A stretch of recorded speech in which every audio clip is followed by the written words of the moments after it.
सती की आत्मदाह से क्षुब्ध शिव जब सती का शव उठाए सहस्त्र वर्षों तक ब्रह्मांड में घूमते रहे, तब भगवान विष्णु ने सृष्टि के संतुलन हेतु सती के अंगों का सुदर्शन चक्र से विखंडन किया। जहाँ जहाँ सती के अंग गिरे वे स्थान शक्ति पीठ के नाम से प्रसिद्ध हुए और उसी की रक्षा के लिए शिव के अंश से भैरव की उत्पत्ति हुई और समय समय पर संसार के कल्याण हेतु ये शक्ति पीठ अस्तित्व में आए। आज हम पश्चिम बंगाल में स्थित विमला शक्ति पीठ की कथा बताएंगे। यहाँ माता के सिर का अभूचरण गिरा था। इस स्थान का दर्शन करने वाले भक्तों के जीवन में सदा ही शांति रहती है।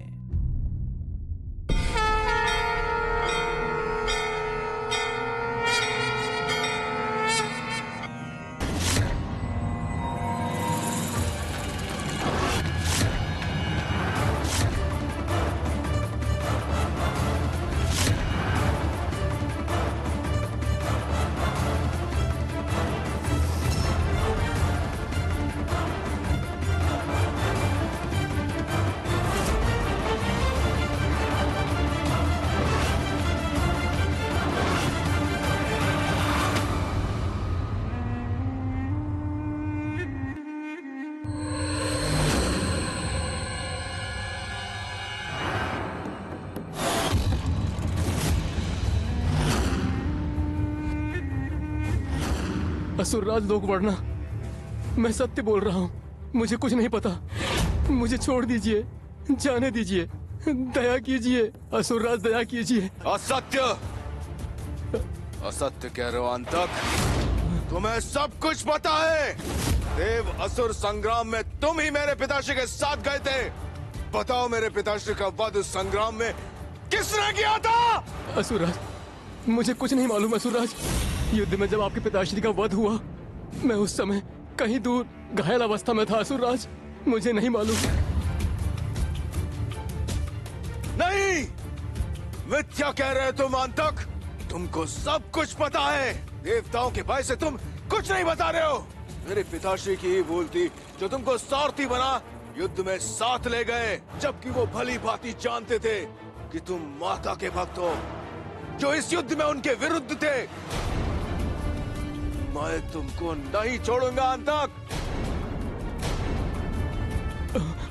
हे माता, रक्षा कीजिए माता। हे माता, रक्षा कीजिए, रक्षा कीजिए माता।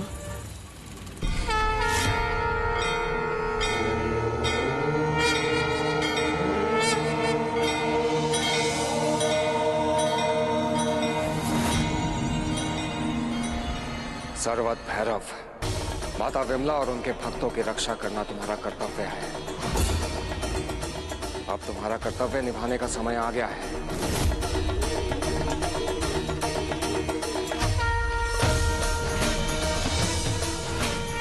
अच्छा, तो यही है तुम्हारा असली रूप।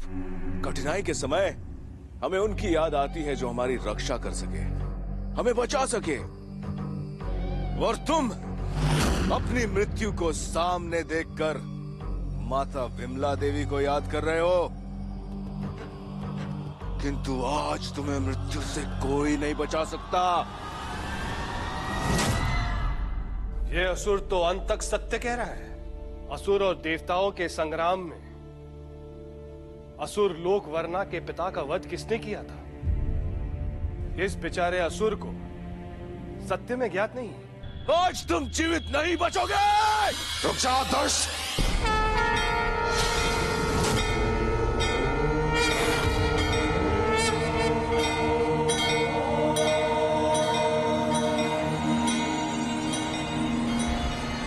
दुष्ट, एक निर्दोष के प्राण लेकर तुम पाप का कार्य कर रहे हो। पाप के भागीदार मत बनो तुम।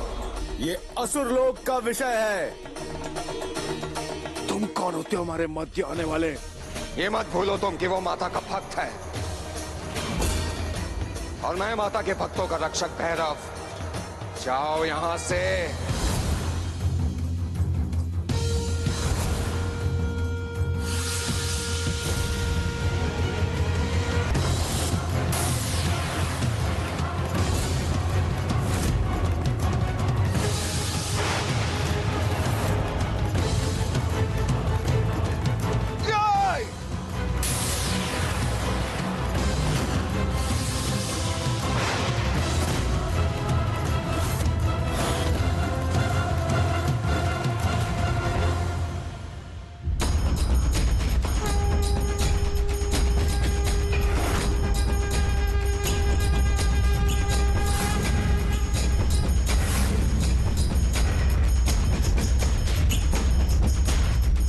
ये दुष्ट मेरे एक निर्दोष भक्त को अपने क्रोध में समाप्त करना चाहता है।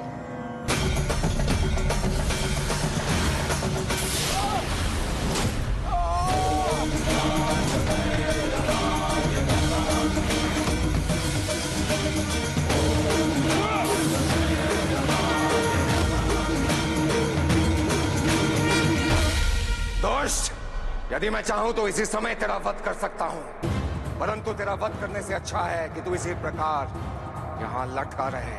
अपनी पराजय के बारे में बार बार सोचे, चिंतन करे तू, तेरा भला होगा। तू जीवन में फिर कोई अनुचित कार्य नहीं करेगा। हे भैरव, मेरे प्राणों की रक्षा करने के लिए आपका बहुत बहुत धन्यवाद। धन्यवाद माता को कीजिए। मैं तो माता के भक्तों का रक्षक हूं। चलिए।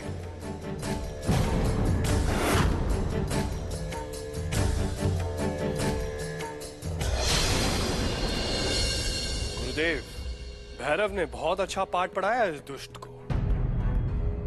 अब भूल कर भी असुर लोकवर्ण किसी निर्दोष को दंड देने की भूल नहीं करेगा। ये दुष्ट असुर अत्यंत ही धूर्त है। ये शांत नहीं बैठेगा। ये अवश्य ऐसा कुछ कार्य करेगा जिसका परिणाम घातक हो सकता है।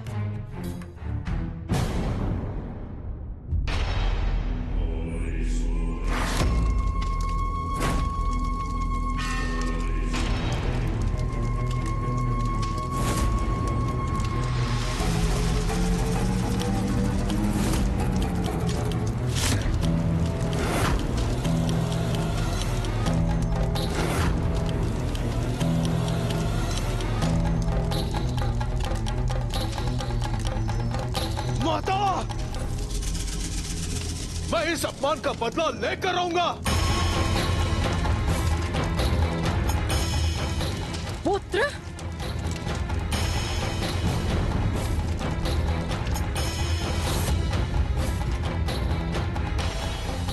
ये चोट कैसे लगी? किसने तुम पर प्रहार किया? बोलो। माता, उस दुष्ट अंतक से मैं पिताश्री के वध के बारे में पूछ रहा था। इतने में माता का रक्षक भैरव आ गया। उसने मुझे अपमानित किया, ये चोट दिया और अंतक को भगा कर लेके गया। पुत्र, तुम चिंता मत करो। भैरव से तुम्हारे इस अपमान का बदला हम अवश्य लेंगे। उसके पास माता की शक्तियां हैं तो क्या हुआ? तुम्हारे पास भी तुम्हारी माता की शक्तियां हैं। पुत्र, देव और असुर संग्राम में शक्तिपीठ की माता विमला ने भी तुम्हारे पिता के विरुद्ध जाकर देवताओं का साथ दिया था। भैरव भी सदा ही तुम्हारे पिता के विरुद्ध रहे हैं।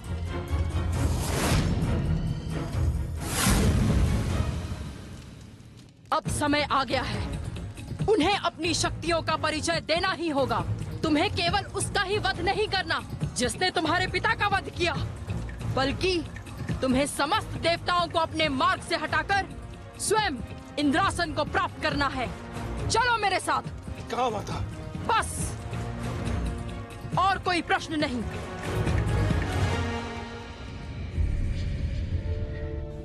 भैरव, लोकवर्ण एक घातक असुर है। उसके साथ उसकी माता की भी शक्तियां हैं। उस स्त्री को जल और थल की बहुत सी शक्तियों का ज्ञान है। अर्थात आपको सावधान रहना होगा भैरव। वो दुष्ट अवश्य ही अपनी माता के साथ मिलकर युद्ध की योजना बना देवताओं को परास्त करना चाहेगा।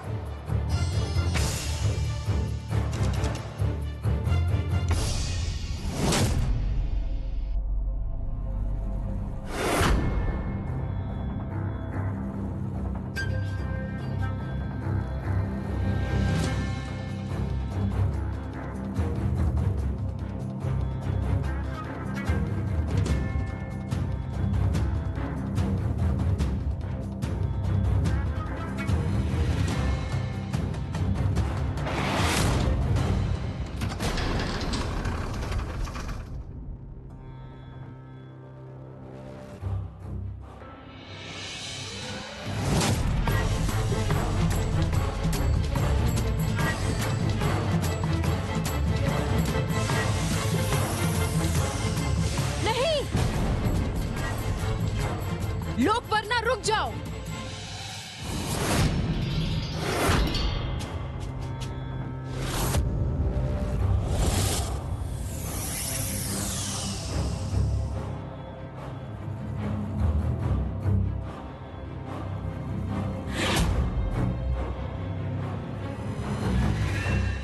पुत्र, ये इस द्वार का रक्षक है जो केवल मेरा स्पर्श समझता है और किसी अन्य को मार्ग नहीं देगा।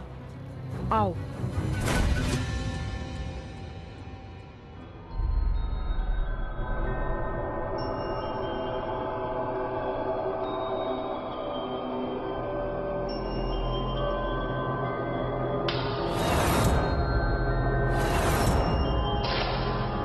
माता, ये मृत समान मानव कौन है?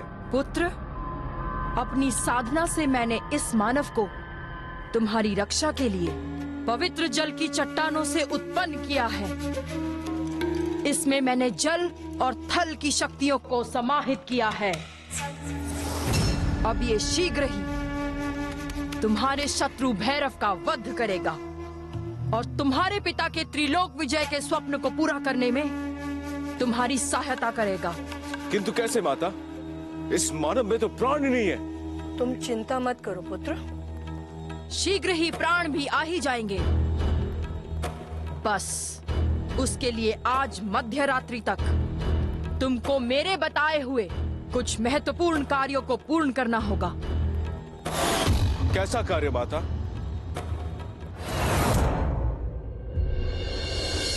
माते, यदि वो दुष्ट असुर लोकवर्ण और उसकी माता जल और थल की शक्तियों से बने मानव में प्राण डालने में सफल हो गए तो अनर्थ हो जाएगा। सृष्टि के नियम भंग हो जाएंगे। माते, उसे कैसे भी रोकना होगा।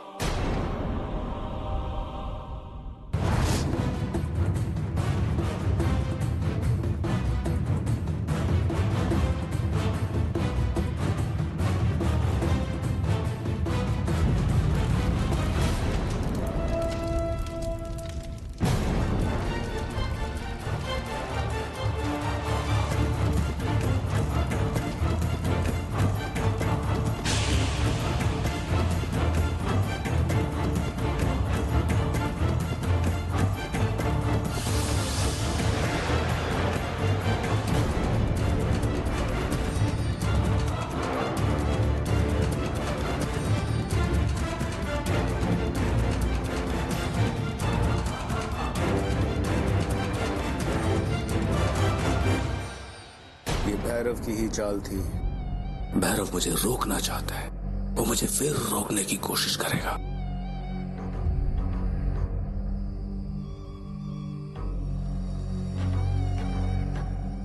मुझे अपना मार्ग बदलना चाहिए। इस मार्ग में भैरव और माता की दृष्टि मुझ पर है।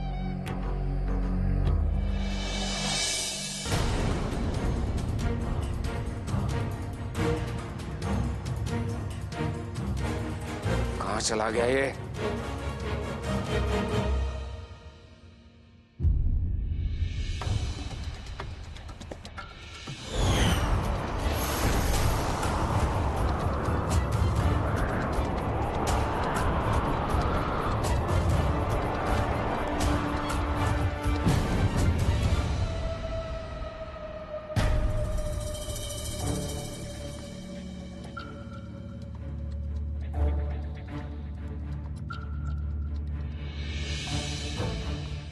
यहाँ तो दो मार्ग है, किस पर चलकर आगे जाऊं?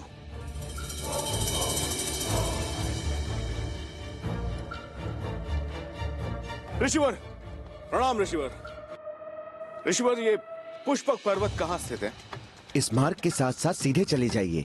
जहाँ से ये मार्ग मुड़ जाए वहाँ सामने जो पर्वत दिखेगा वही पुष्पक पर्वत है। धन्यवाद।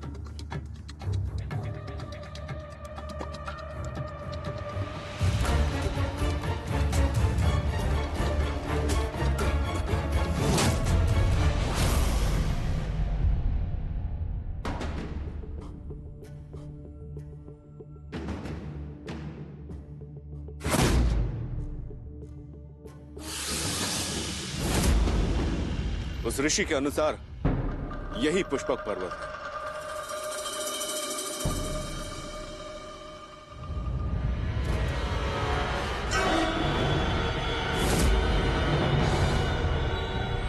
रुक जाओ पुत्र।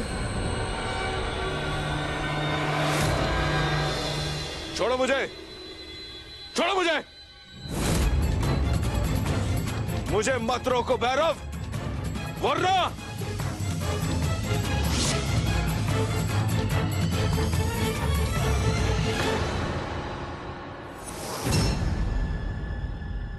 माता। हाँ मैं मूर्ख, भैरव ने तुम्हें गलत मार्ग पर भेजकर भटका दिया है। जहां तुम जा रहे हो वो पुष्पक पर्वत नहीं है। आओ मेरे साथ।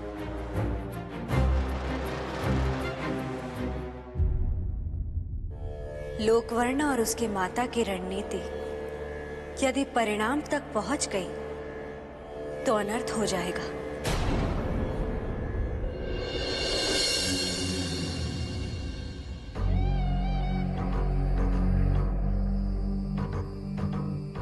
पुत्र, वो देखो, वो है पुष्पक पर्वत। मैं तुम्हारी कोई सहायता नहीं कर पाऊंगी। यहां से आगे मैं नहीं जा सकती, क्योंकि मैंने तुम्हें जिसके पास भेजा है वो मेरा शत्रु है। शत्रु? कैसा शत्रु माता? अधिक प्रश्न मत पूछो। मध्य रात्रि से पहले तुम्हें वहां पहुंचना है।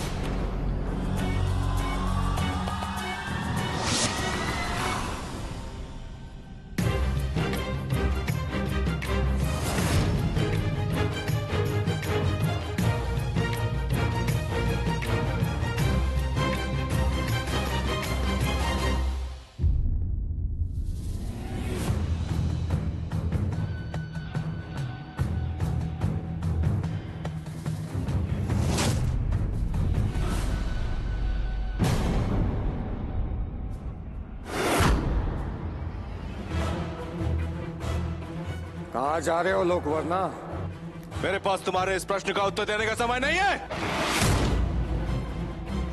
सावधान लोकवर्णा, ऐसी भूल मत करना अन्यथा।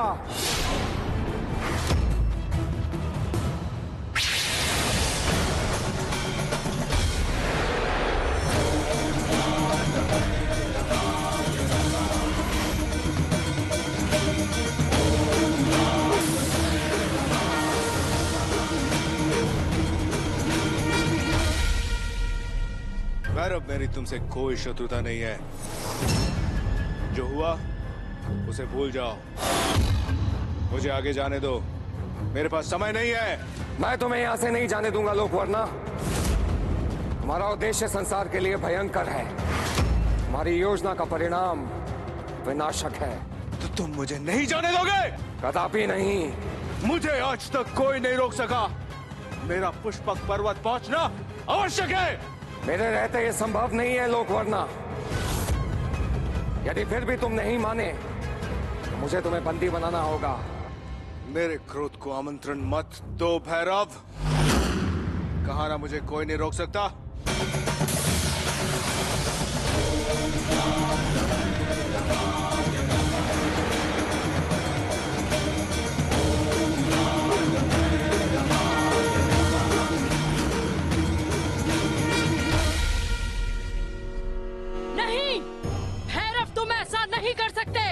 आज मेरे पुत्र को कोई नहीं रोक सकता। उसे कार्य पूर्ण करने से कोई नहीं रोक सकता। जिसे पूर्ण करने के लिए उसे पुष्पक पर्वत जाना है।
रुक जाओ लोकवर्ण, तुम नहीं जानते तुम क्या कर रहे हो, रुक जाओ।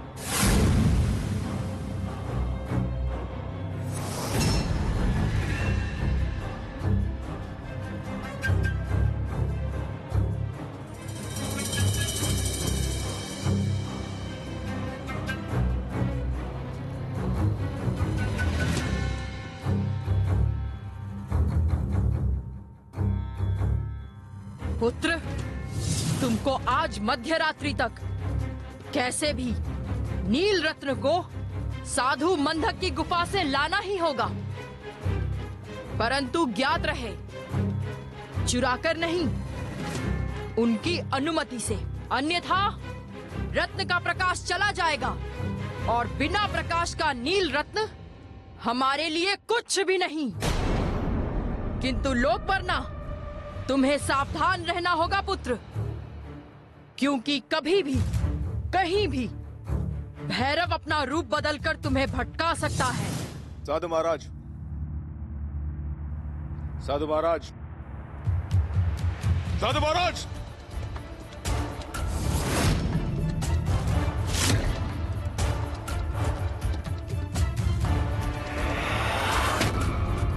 तुमने मेरी तपस्या भंग करने का दुस्साहस कैसे की? कौन हो तुम? प्रणाम, मैं हूं असुर राज लोकवर्ण। तुमने बिना मेरी अनुमति के इस नील रत्न को छूने का साहस कैसे किया? साधु महाराज, क्रोधित न हो। मैं ये नील रत्न लेने आया हूं। कृपया करके मुझे ये नील रत्न ले जाने की अनुमति दीजिए। परंतु तुम्हें पहले मेरे प्रश्नों का सही सही उत्तर देना होगा, तभी तुम इस नील रत्न को यहां से ले जा सकते हो। ठीक है साधु महाराज, आप अपने प्रश्न पूछिए। ठीक है, मैं तुमसे 2 प्रश्न पूछूंगा।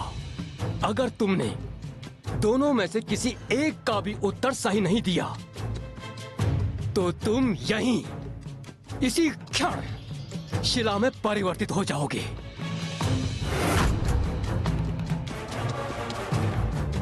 तैयार हो? ठीक है साधु महाराज, पूछिए आपको क्या पूछना है। अच्छा, तो ठीक है, सुनो। मेरा पहला प्रश्न है, रंग है मेरा काला, रोशनी में नृत्य करूं, अंधेरे में लुप्त हो जाऊं, बताओ क्या है?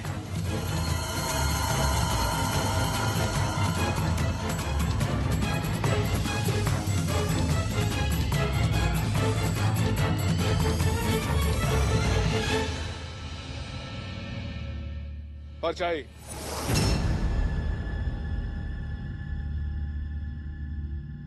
सही उत्तर है।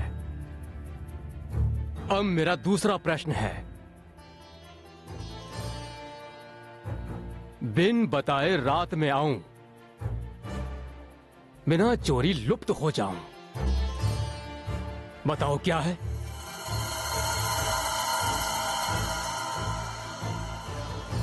सोच कर उत्तर देना, अन्यथा यही शिला बन जाओगे। सोच लो, अच्छी तरह सोच लो।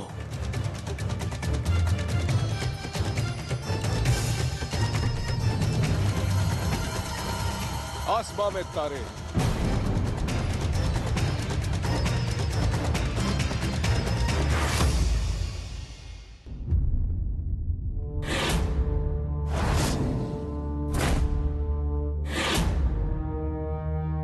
ये दुष्ट तो नील रत्न पाने में सफल हो गया।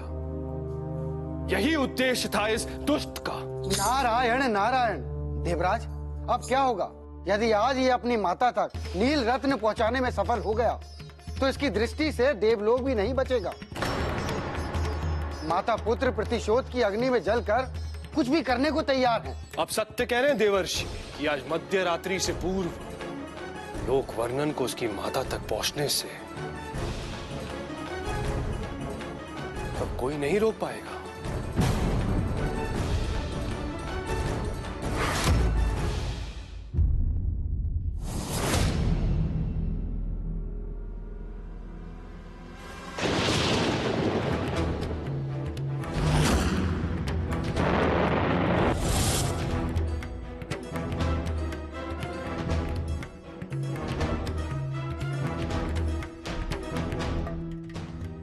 हे वायुदेव, तीव्र गति से वायु का प्रवाह कीजिए ताकि ये दुष्ट अपने मार्ग से भटक जाए।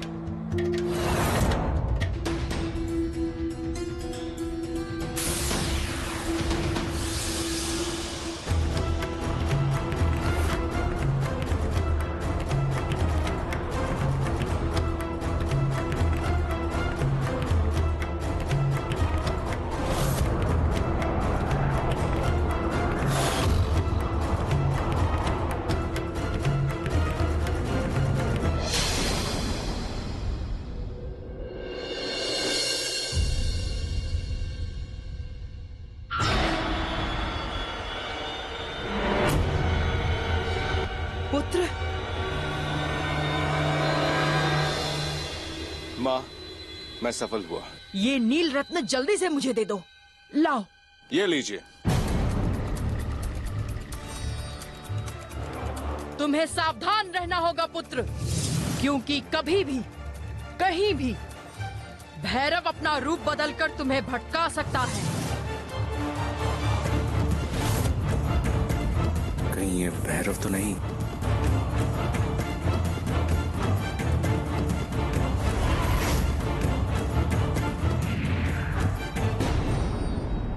भैरव के चाल को समझ गया है ये दुष्ट।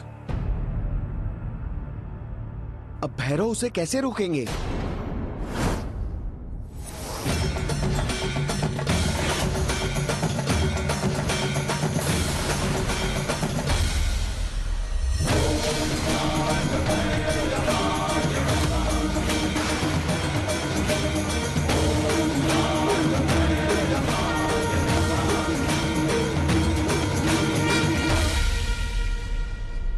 अनर्थ हो गया, सारे प्रयत्न व्यर्थ हो गए।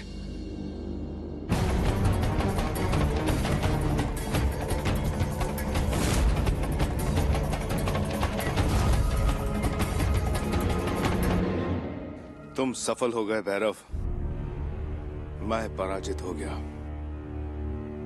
वही हुआ जो तुम चाहते थे।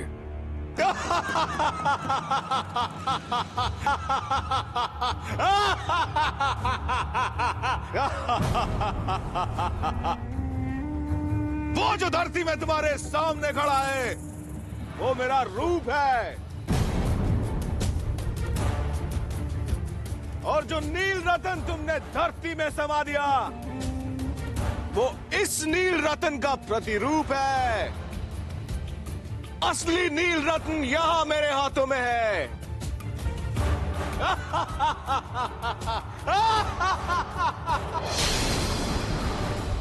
पर मैं तुम्हारे हाथ कभी नहीं आऊंगा। हम जल्दी मिलेंगे।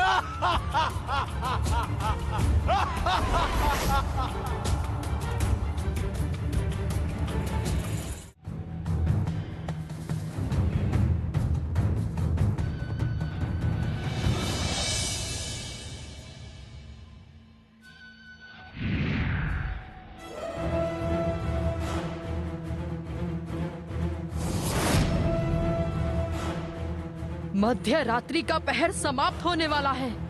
लोकवर्णा अब तक आया क्यों नहीं? मेरा प्रयास असफल नहीं जाना चाहिए, नहीं जाना चाहिए।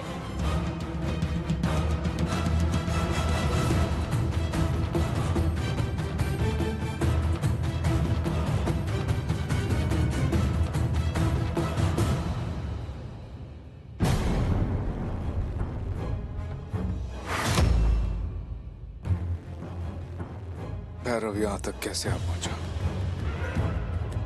अब क्या करूं मैं?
चिंता मत करो माता,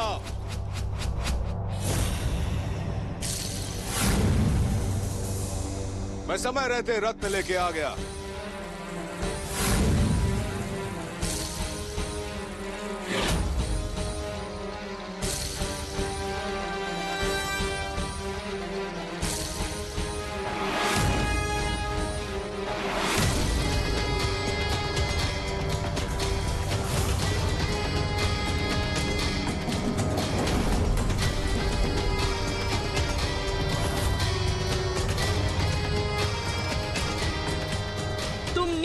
को यहाँ लाने में सफल रहे पुत्र, बधाई हो तुम्हें। समय बीत रहा है, लाओ जल्दी दो मुझे।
इस दुष्ट ने जल और थल की शक्ति से उत्पन्न मानव को जीवित करने की दिशा में पहला चरण पूर्ण कर लिया है।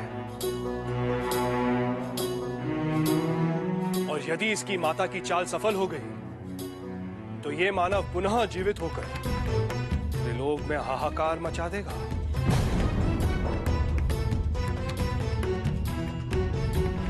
इंद्रदेव, आप उचित कह रहे हैं। यही तो उन दोनों माता पुत्र की रणनीति है। किंतु स्मरण रहे, लोकवर्ण की माता को रोकना सरल नहीं, वो अत्यंत ही चतुर है।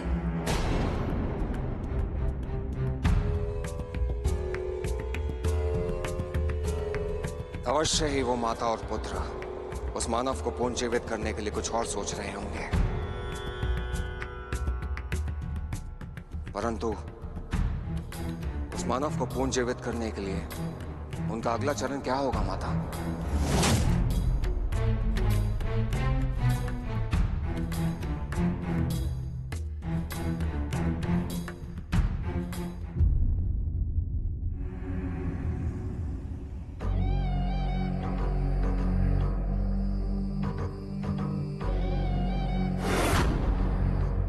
लोकवर्णा पुत्र, तुमने पहला चरण पूर्ण कर लिया है, किंतु अभी भी तुम सफल नहीं हुए हो।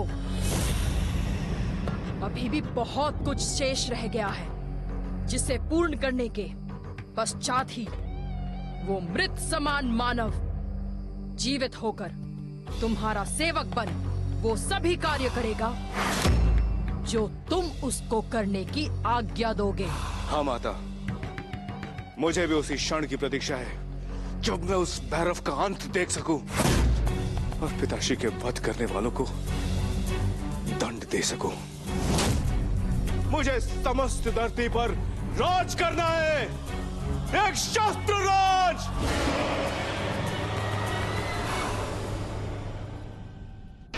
चिंतित मत हो पुत्र, सब होगा, ये सब होगा। तुम्हारी हर एक इच्छा पूर्ण होगी।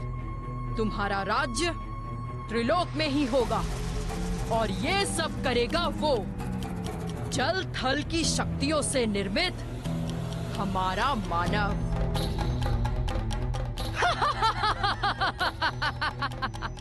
जो अब बस जीवित होने के कगार पर है।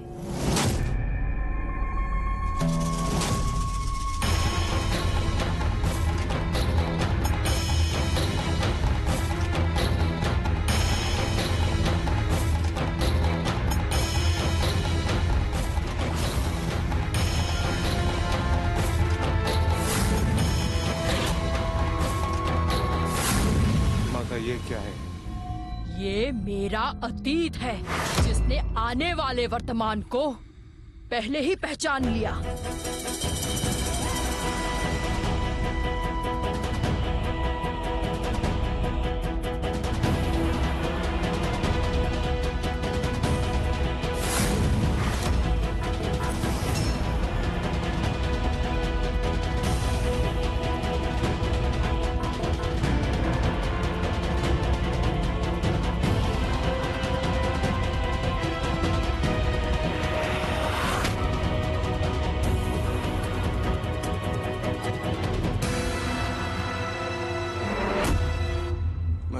समझा नहीं माता।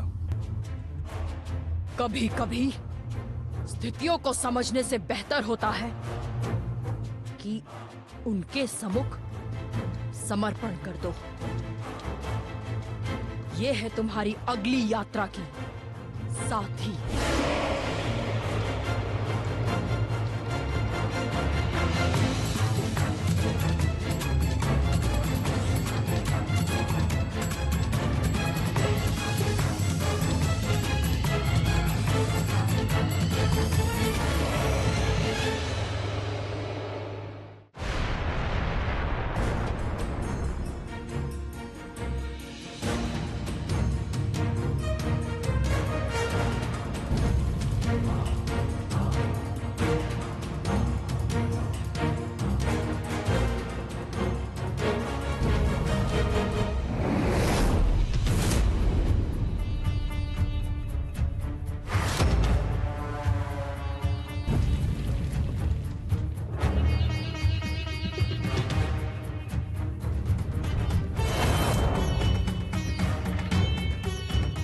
ये कहीं इसकी नई योजना तो नहीं?